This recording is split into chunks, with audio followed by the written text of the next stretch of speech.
think what I see a lot in Christian resources in general, but I think it's really apparent in resources for moms because of the limitations that a mom has, is the fact that some resources, some devotionals for moms are more grace oriented, but they're still putting it on you to seek that out. Like they're still putting it on you to do the best you can to Mhm. find grace.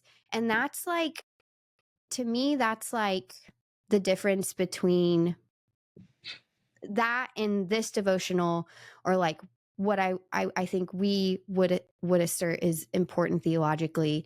It's the difference between giving someone a treasure map and being like, go find the treasure. Like the treasure's yours, but go find it.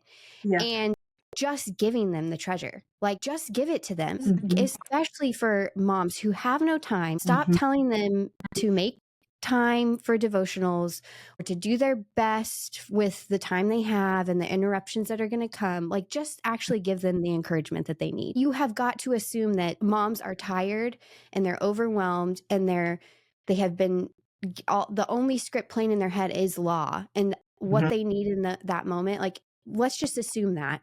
And so what they need in that moment is not more to do. They need the gospel. And I think you do that really well in this devotional. You're not Mhm. giving people uh, a treasure map. You're just giving them the treasure. So I love that illustration. Are we giving him a treasure map or a treasure? That's fantastic.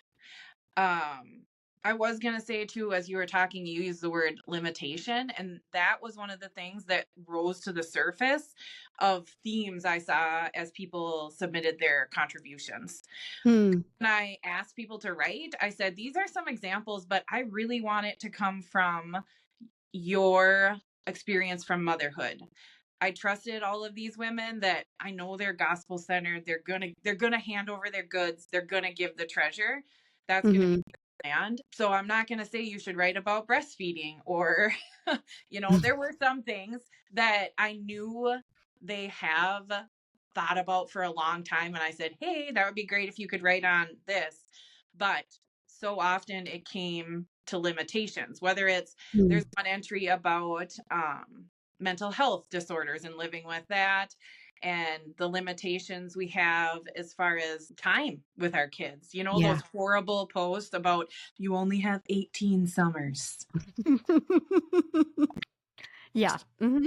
Yeah, I Uh, know them. so, which make me so excited and cringe at the same time, right? Yeah. Hmm. Oh, we're Yes. gonna survive this, right? But Yeah. also, no. But that's not factual. And then here's the other thing I see so much in mom culture is then I see the post. It's like, well, if you're a good mom, you'll have more than 18 summers. They'll come Oh back and gosh. visit you. Talk about fear inducing. Yeah. So that is not the opposite, isn't an antidote, or putting the emphasis on my work is not the antidote to the exhaustion of motherhood. Giving women the completed work of Christ is the antidote. Now, does that mean you're gonna be sleep all night? No, sorry. I wish I could Yeah. say that.